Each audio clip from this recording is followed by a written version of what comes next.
to you from Long Beach, California. This is GovLove, a podcast about local government, brought to you by Engaging Local Government Leaders. I'm Meredith Reynolds, Deputy City Manager of Long Beach, California, and GovLove co-host. We have a great episode for you today. I'm very excited to talk with Bill Peduto, former council member and mayor of the City of Pittsburgh, Pennsylvania, who is currently serving as a distinguished executive in residence at Carnegie Mellon's Heinz School of Public Policy. But first, the best way to support GovLove is to become an ELGL member.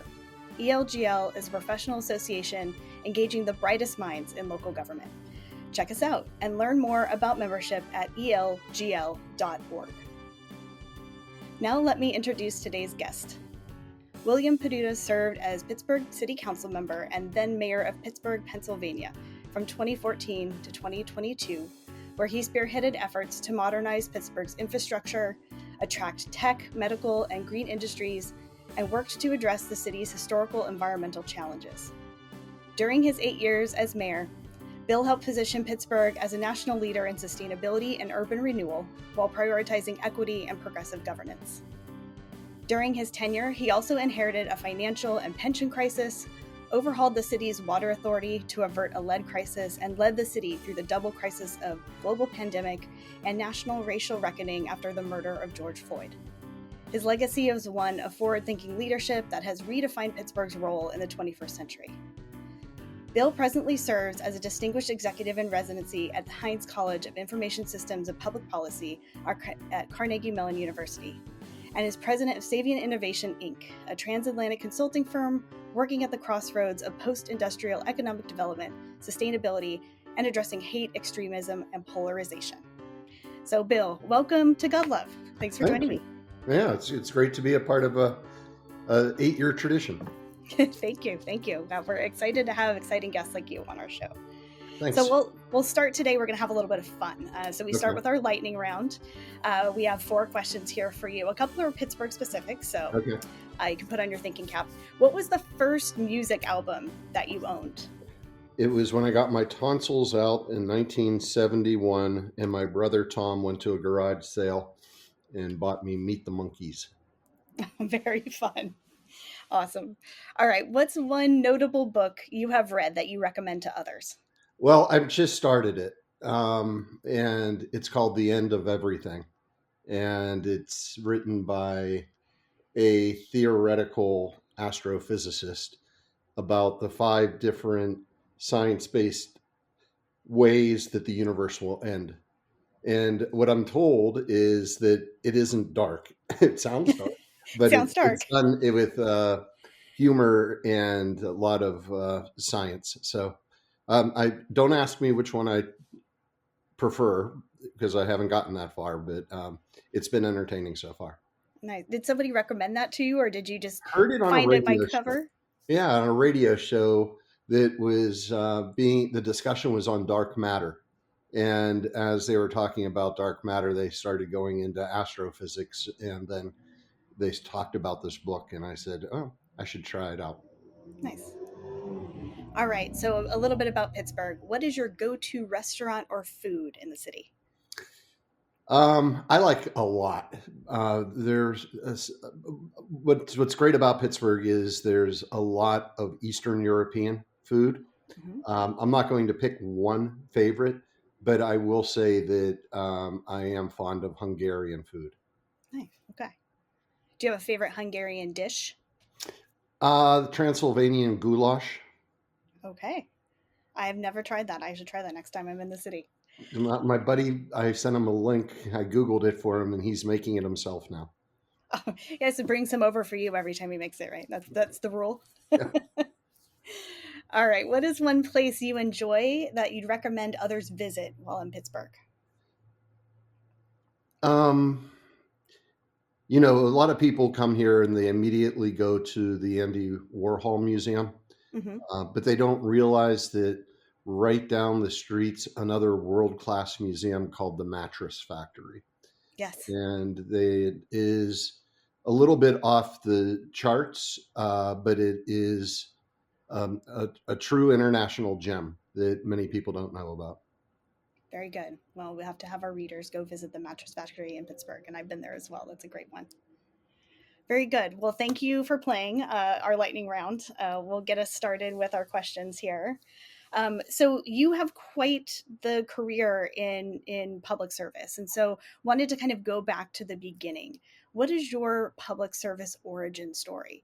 How did you find your way into local government, and how did those lead you to running for political office? So my first time working in local government was back in the early 90s, late 80s, for the first woman mayor of the city of Pittsburgh, Sophie Masloff. And I worked in the finance department through connections that I made as the statewide field director for a Supreme Court race. And I was only there for less than a year. And I vowed I'd never enter back into that building again. I had the bureaucratic nightmare of the lime green painted walls with the flashing fluorescent light etched into my brain. And I was given an opportunity to be the chief of staff to a city council member in 1995. I was running campaigns at that time and wasn't sure whether I wanted to do it or not. And within a year, I found that this is what my true calling was. This is where I really wanted to be. It wasn't in Washington. It wasn't working for a state. It was working in local government. And from that time period on, and a pay cut of one half from what I was making running campaigns, I spent 7 years as chief of staff, then 12 years as a member of city council, and then 8 years as the mayor. And I view each of those steps as apprenticeships to allowing me to live my dream, which was being the mayor of the city of Pittsburgh. That's awesome. Yeah, I think when you think about local government, there's a lot of folks who it's very easy for them to determine I'm into the kind of civil service, line of business, or I'm into politics. And it's always interesting to hear, what that pivotal moment was when people kind of make that decision, particularly those who have dabbled in both. Yeah. And like I said, for me, it was the pathway was paved by the work that I did in politics. And with the day that I started working for the council member, I didn't know the difference between planning and zoning. Mm-hmm. And it was really a education born by working with community leaders and others that gave me this really firsthand experience into how significant local government is in addressing the daily issues of our lives, much more than what our federal government does or our state government. On the day-to-day quality of life of you and your family, the most critical level of government is local. Yeah. My dad's a retired city manager, and he would talk about that a lot as well. And just, if you need something, immediately through an emergency, you don't call the federal government. If you need to resolve a parking ticket or pay your water bill, you don't call the state, right?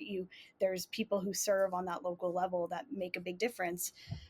Particularly when they're, either you notice it when they're doing it well, or you notice it when they're doing it poorly, but that becomes part of, kind of your daily existence, and that level that provides that level of service for you. So that was the learning curve that, it was a pretty quick curve. It was within a year that I knew this is where I wanted to be. Yeah. So fun question. When you were council member or mayor, did you authorize the repainting of that terrible green color? I completely redid the mayor's office. Nice. Yeah. There was a lot of green and some other light blue. Yeah. It's all gone, I can assure you. Nice. New color scheme, new mayor, new color scheme. All right. During your tenure as Pittsburgh City Council member, what were some key learning moments for you? Well, as a member of council, I was sworn into office in 2002. In that first year, we were staring at around a $60 million structural deficit that within a year would be closer to upper 80s. Wow. And, Pittsburgh was a city of over 720,000 people. There's 300,000 that now live within its border. That you couldn't unengineer a city that was built for that many. And on a daily basis. So there's over 500,000 people in the city every day. It's just that we live in the most fractionalized government structure in the country.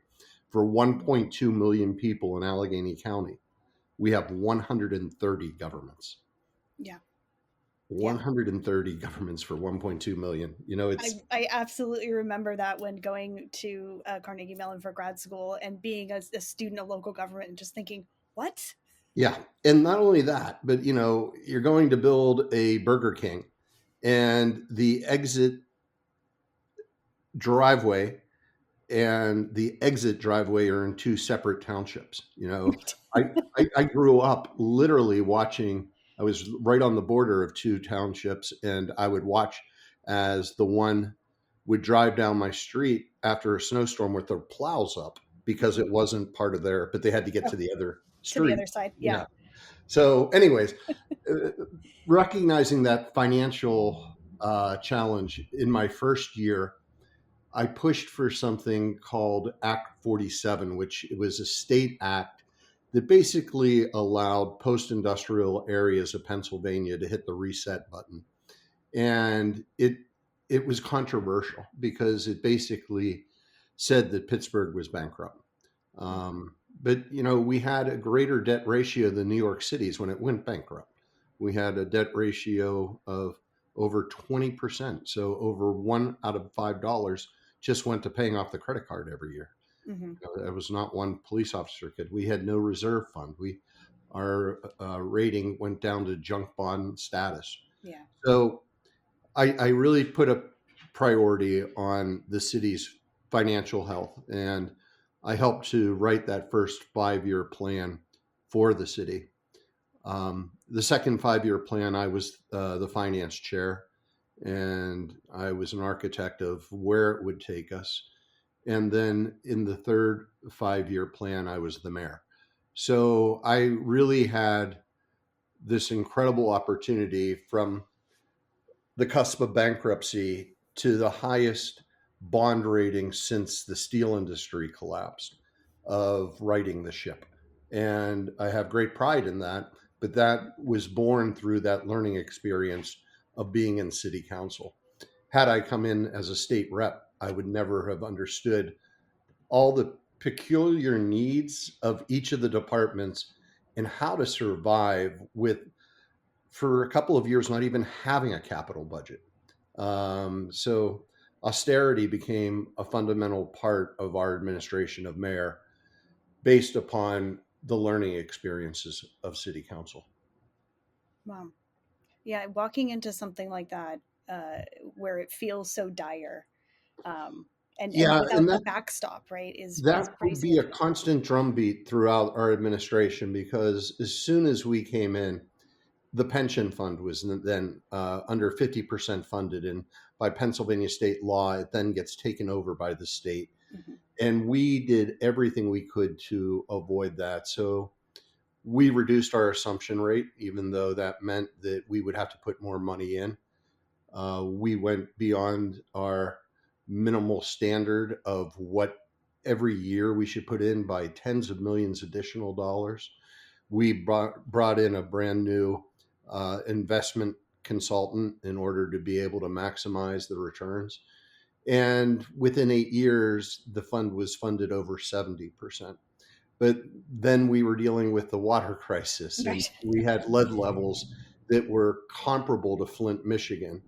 And all those years of not investing, the system was literally falling apart to the point where we were going to lose the asset, where it would be more expensive to fix than the value of the authority itself. And we did a lot of work in restructuring. I had the former president of Carnegie Mellon University chair a blue ribbon panel. He being a civil engineer, mm-hmm. And really started to professionalize not only the authority but the board. And we were able to restructure that.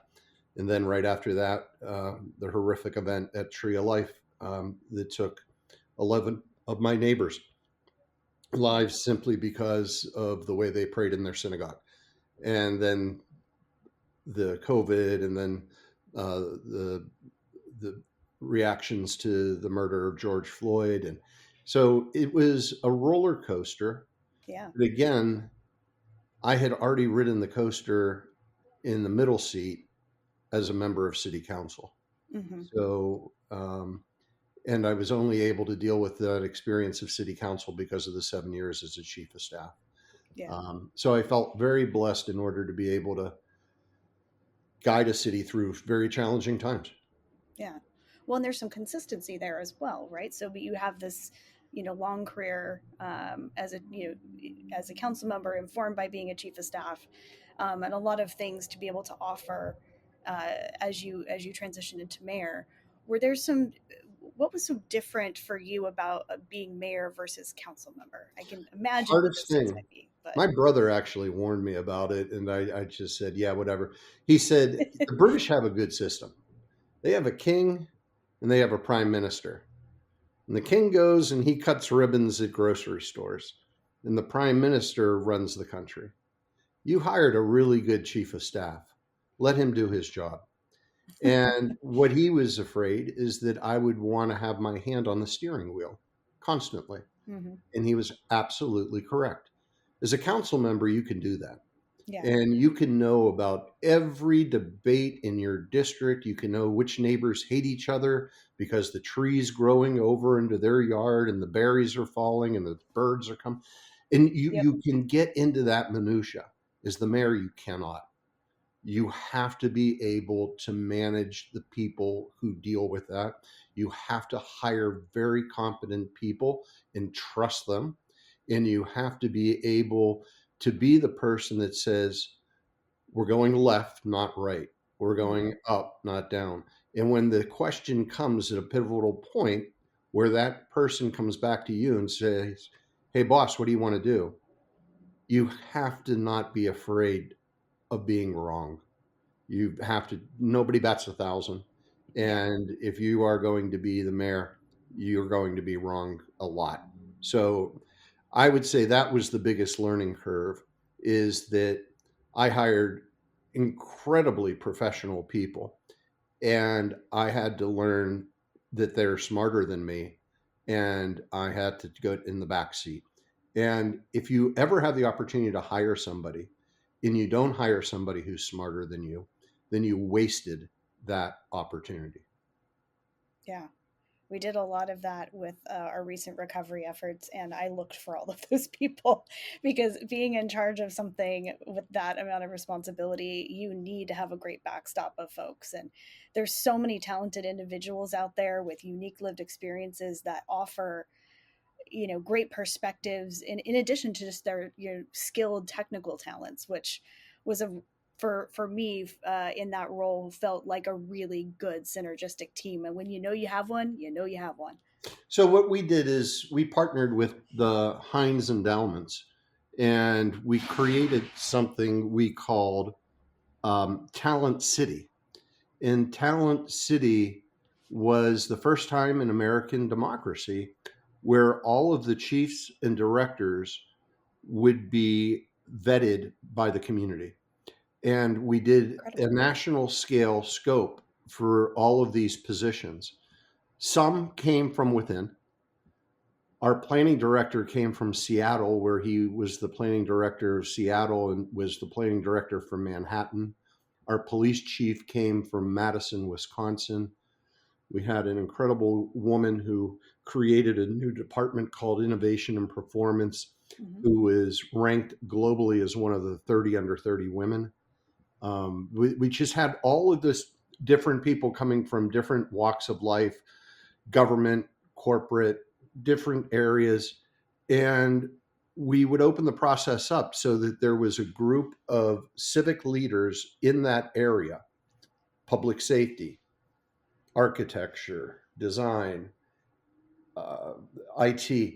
And they would go through all the candidates who applied from as far as Abu Dhabi. Wow. And they would go through the resumes and they would say then to me, here's the 3 best for this position. Here's, in the police chief, 10 best for this position. And then I would have the opportunity to find where that chemistry existed between myself and the individual. And that's how we built our team. That's It's been incredible. done before for like police chief in some Yeah, cities, or it's been done for special, but it hasn't been done, and it hasn't since, across the board. right. Structurally, Yes. part of who you are as an organization.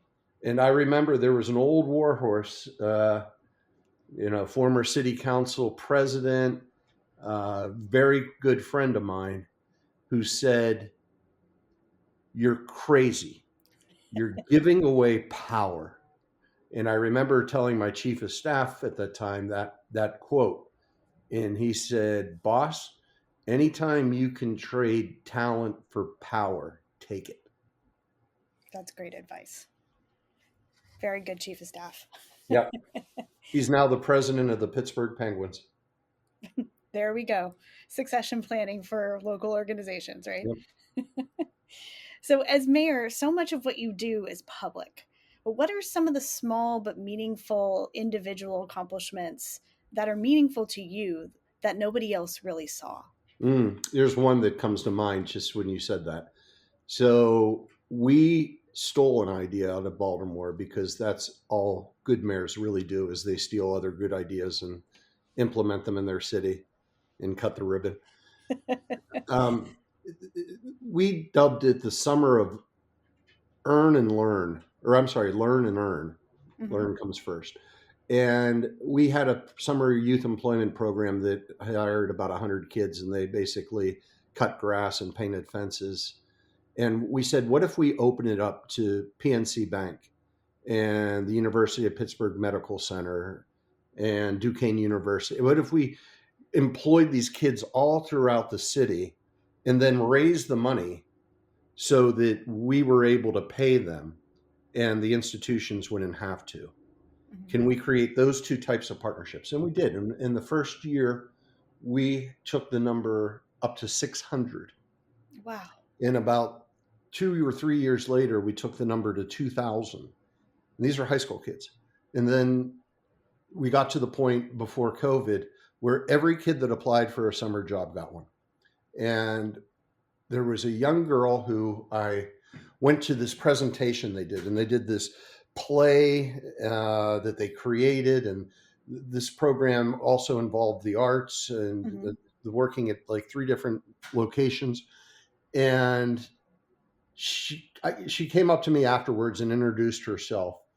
And I said to her, "So what was the best part?" And I knew the answer. I got paid. She said, "I got to go outside. My mom doesn't let me out during the summers because it's dangerous." Mm-hmm. And she gave me the best advice that probably anybody gave me. And it was, "You can't make decisions for me. I'll make my own decisions, but you can give me opportunity." And I was just like, wow, okay, this young person has it.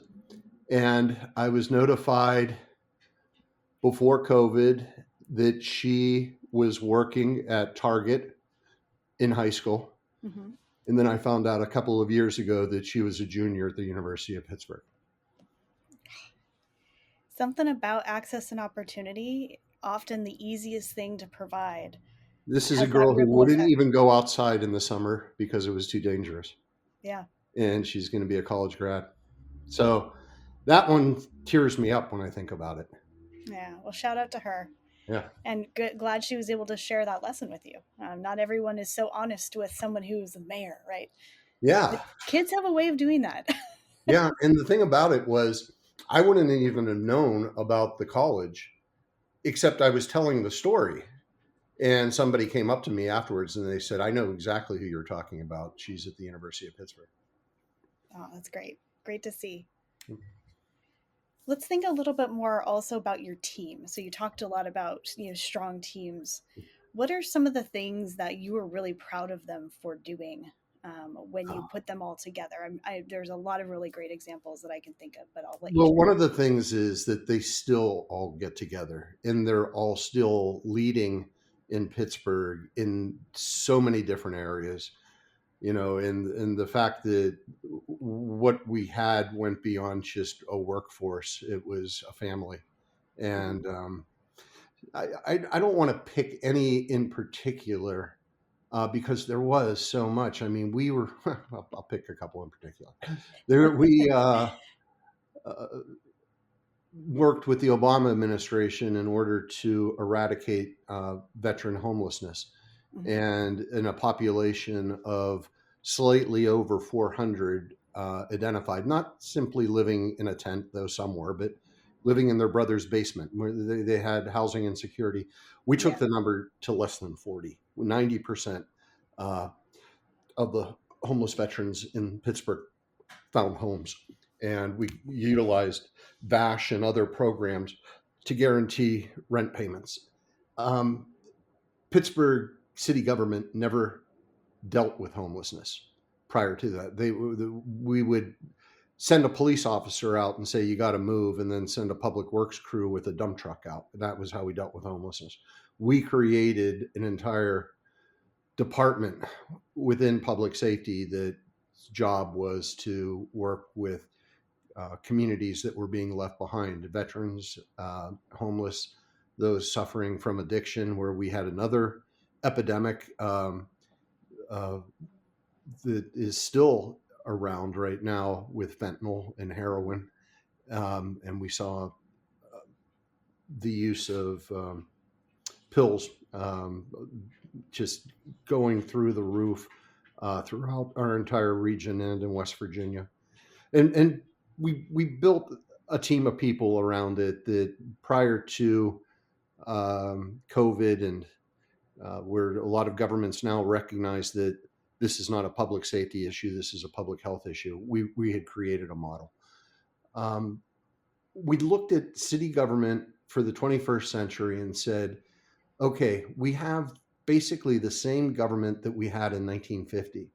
So if we're going to really be able to address the concerns of today, we need to restructure our departments. And we did that. We created the Bureau of Permits, Licenses, and Inspections, and we put it and made it independent and took it out of public safety. We created a new department of mobility and infrastructure. At the same time as we were taking care of 19th century infrastructure, we were the test city for autonomous vehicles. And the two couldn't blend without the engineers and the other specialists in design that would need to be under this new department. And it's kind of interesting. There's several times that I did a little thing of personal. I'm a huge hockey fan, and there used to be a player for the Toronto Maple Leafs named Ty Domi, and that's why it's the Department of Mobility and Infrastructure, Domi. So it's sort of named after him. So, anyways, the big thing with what I take great pride in is that we took a 20th century city that had the same departments in providing basically the same services as it did in 1950, and we completely transformed it into what the needs are for 2024. Yeah, that's excellent. Being able to kind of see those things over the course of your career and being able to kind of point out, some of those some of those facts about how we're just antiquated and we can't quite do what we need to do, and then getting people behind you to believe in that. I think there's a lot of value in our listeners thinking through some of those things for their own communities, because there's a lot of folks who are really embedded in organizations. And my least favorite quote of all time, like, that's the way we've always done it. Right. Like, you got to Exactly. shake people out of that and say, like, let's think about, like, what if, dream big. Could we be doing if we weren't doing this, and how much better could we be in serving our community? So a lot of times we look at it in government, just, digitizing it and but you're still doing the same thing, simply with a different tool. Mm-hmm. And IT upgrade is absolutely critical, and ours was in disarray, but we were able to not simply bring computers and cell phones into the hands of those who were operating, but we were able to change the structure in which they were operating, and that was the critical difference. a new administration, and it still has lasted. And I imagine that it will last for at least one more administration. Then I hope somebody shakes things up again. Yeah. As the world turns, right? Yeah. All right. So, as mayor, people look to you for leadership. And, someone might look at you and make assumptions about style or philosophy. But what are a few key leadership philosophies that you really gravitated toward, you subscribe to, and how does that manifest in your style? So I was reminded yesterday by my second chief of staff, I'm not a type A personality. So, I didn't like going to the events. I didn't want to be at the party or the gala or glad handing. And I'm sure that cost me votes, but you know what? It's who I am. I was, when I got out of office, I finally said, for the past 8 years, I've been an introvert who's had to play the role of an Mhm. extrovert. So my leadership style is more of the C-suite than being on the street. So it is much more going one-on-one with the director and understanding where she wants to be able to take that department, and then being able to have a way of allowing authority without creating autonomy. And I think I used that term a number of times. I know I did with one chief, but it's, I want you to go and I want you to run and I want you to have room. But understand, you're just a part here. I'm also looking at here, here, here, here. And as I put together this mosaic, it has to be able to fit so that when you walk away, you see the bigger picture. And I think that was really the way that I tried to manage, and that became my style. The other thing, and I really learned this after Tree of Life.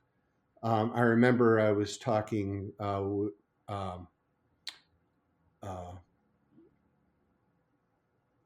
with Libby Schaff from Oakland, California, Mhm. and she had gone through a horrible event in a warehouse that had caught Yeah. fire, the Yeah. ghost ship. And she was giving me advice on what do you do in those first 24 hours. By the way, we've several mayors,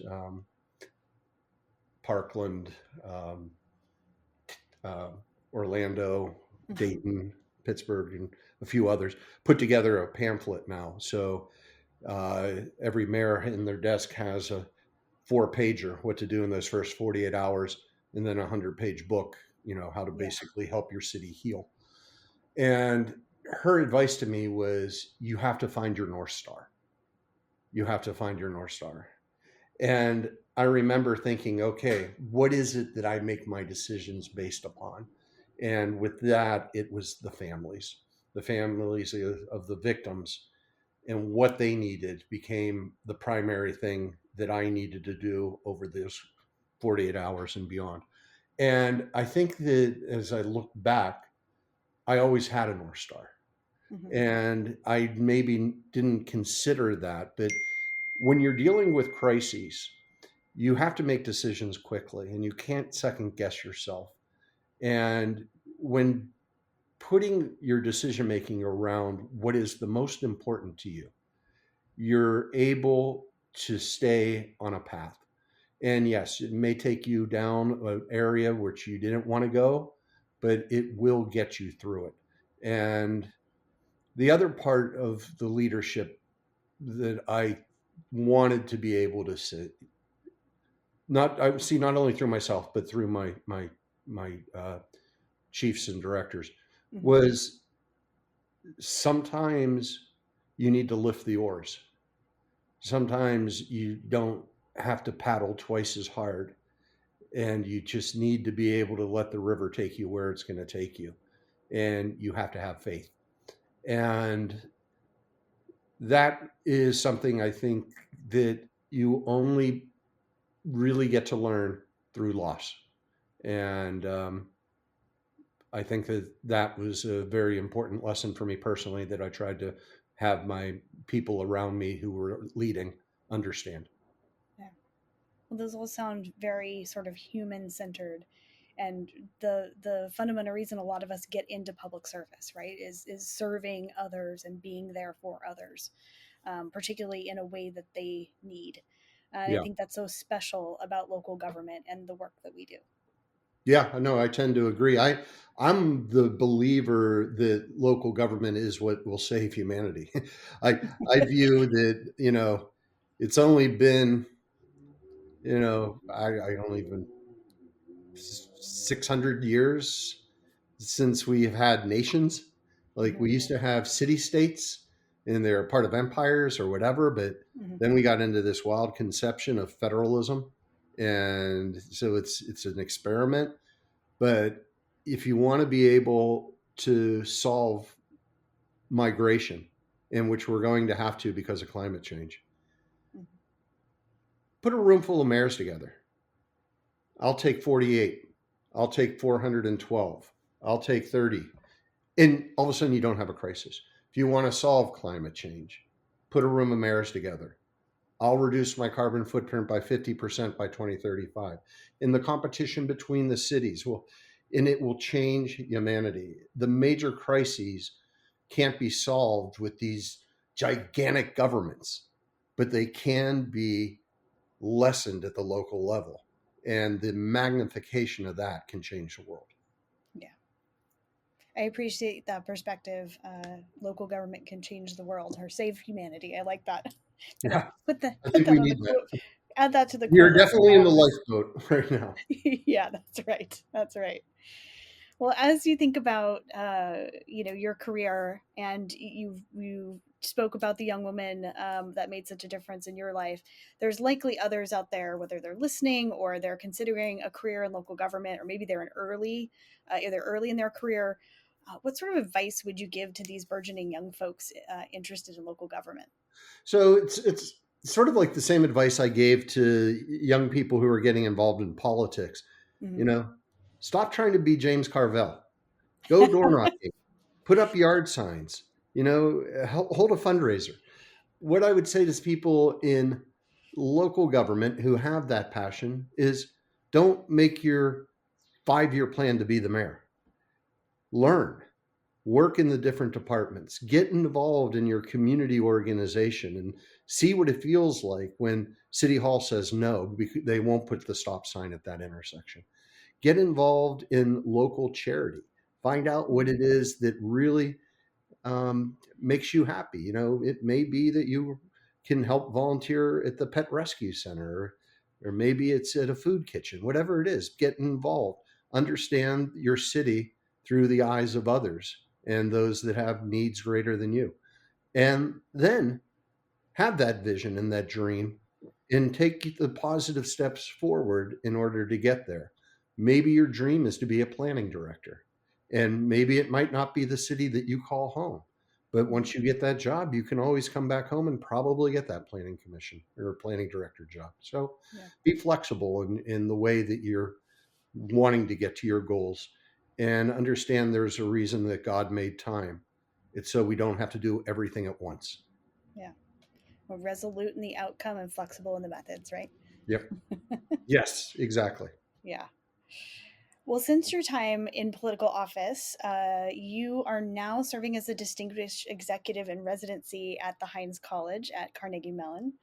Um, what courses are you teaching, and how are you now contributing to students' learning? So there's probably some parallels, but there might be something new there. Yeah, the past couple of semesters, I've been teaching a capstone for graduating seniors or graduating master's degree candidates. And we've been working with nonprofit organizations. And this semester, I have a course that's pretty much tailored around what a capstone would be, but I have a couple undergraduate students in the course as well.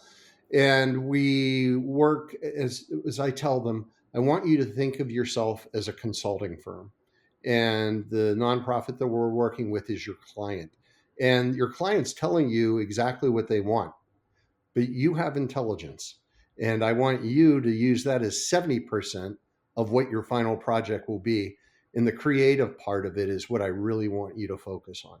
So, at CMU, everything is quantitative.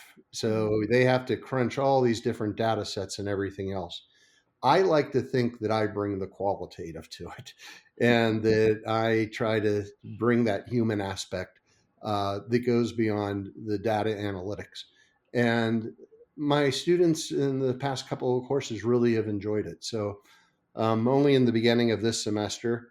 Other than my work at Carnegie Mellon, I am a senior advisor to an organization called Strong Cities Network. They're based Mm-hmm. out of London, but they're in over 260 cities globally. The executive director is headquartered in Washington, D.C. And it was a group that I joined after Tree of Life. Strong Cities Network has created the models of a public health model to address hate, extremism, and polarization. And last year, we established the North American hub in Pittsburgh. And other Excellent. than that, as you said, Sabian. Yeah. I've lost all three of my brothers, and the company is named after each of them from their middle name: Thomas Samuel, David Bernard, and Guy Anthony. So Sabian is taken from their middle names.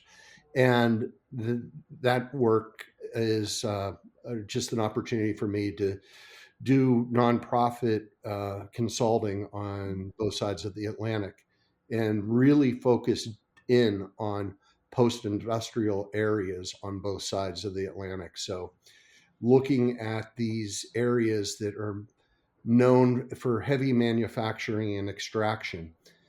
Right now, there aren't plans to be able to make the transition into a green economy. Mm-hmm. And if that happens, these areas will be left behind.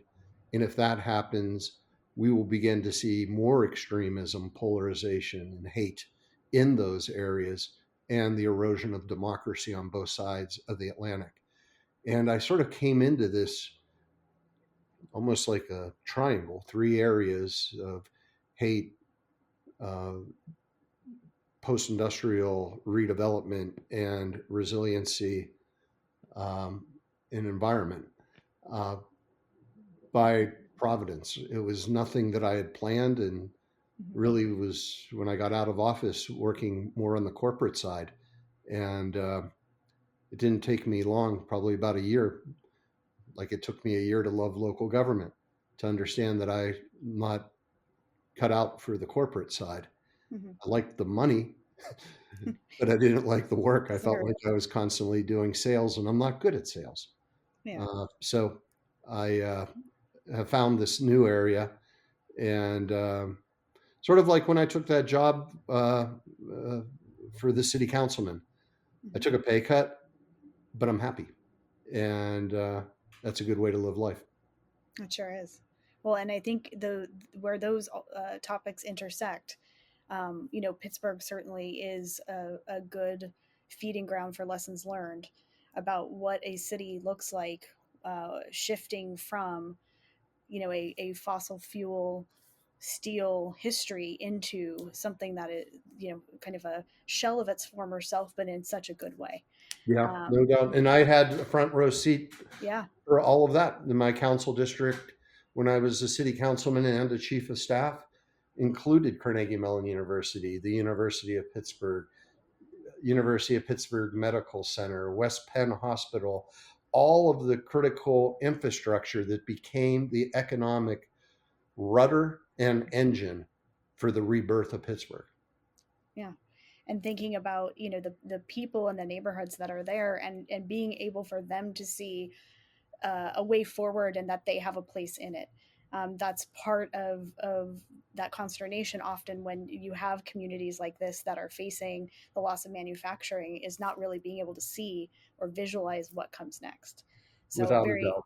very cool that you are in that space, helping those communities. And that's where I want to continue. And I'm a big fan of traveling, so I don't mind traveling to Saarland in Germany and meeting with the steel workers Yeah. as they talk about the necessity of building green hydrogen plants to make green steel, because Mercedes-Benz, Audi, and BMW have told them if they can't have and produce green steel by 2035, they'll have to buy their steel from somewhere else. Yeah. And that type of an understanding fuels me to want to continue to work in that area. Yeah. Excellent. Well, you have some great motivation and some very interesting things on your horizon. So very fun to hear.